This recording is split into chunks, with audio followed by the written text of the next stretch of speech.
আপনাকে বলতে চাই, তাজির বিল মাল অর্থাৎ সম্পদের দ্বারা আপনি কাউকে সাজা দিতে পারবেন না।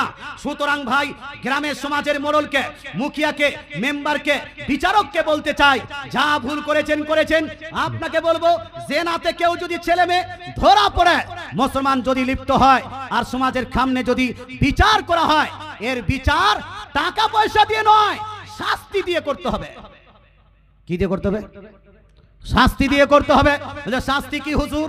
তো শাস্তি হলো তাকে প্রকাশ্যভাবে তওবা ইস্তেগফার করানো, এটা শাস্তি। আর সামাজিক শাস্তি দেন, সামাজিক শাস্তি যেটাতে সে লাঞ্ছিত হবে, যেটাতে সে পদদলিত হবে।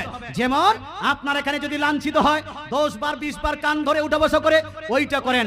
না হলে আপনি ছেলে মেয়েটাকে, আপনার জন্য কি বলছে, ওই ছেলেটাকে মাথা নেড়া করে গাদার পিঠে চাপিয়ে গোটা মহারাজপুরে ঘুরিয়ে নিয়ে বেড়ান।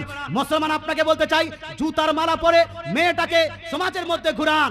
এইরকম এমন শাস্তি দেন যেন সে আপনার সেও যেন আগে জেনাতে না যায়। অনেকগুলো মানুষ বলছে কান ধরে উঠে বসা কি কোনো ব্যাপার আছে? গোলার মালা, জুতার মালা পরা কোনো ব্যাপার আছে?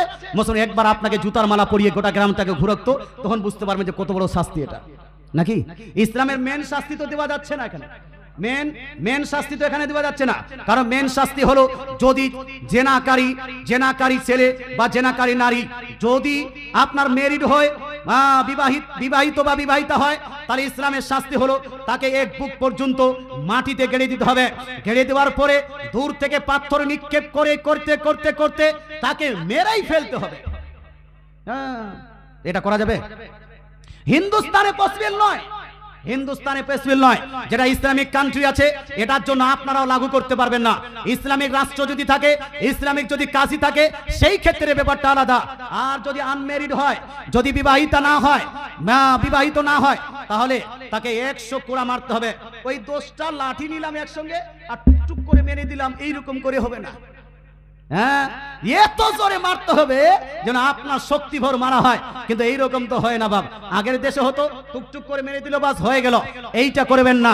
আল্লাহ তাআলা বুঝার তৌফিক দান করুক। তো এখন যদি আমরা জেনার অরিজিনাল শাস্তিগুলো, জেনার যেটা অরিজিনাল শাস্তি, সেই শাস্তিটা যদি প্রয়োগ করি, তাহলে হিন্দুস্তানের ল অনুযায়ী অন্যায় হচ্ছে, আপনি জেলে যেতে পারেন, আপনাকে থানায় নিয়ে যেতে পারে। এই জন্য ইসলামের যেটা শরঈ শাস্তি, ওটা না দিয়ে ভারতের বুকে উলামায়ে কেরাম যেটা শরঈ শাস্তি তার পরিবর্তে প্রয়োগ করেছেন, সেটা আমাদেরকে দেওয়া উচিত। আল্লাহ তাআলা আমাদের বুঝার তৌফিক দান করুক, আমল করার তৌফিক দান করুক, বলেন আমিন।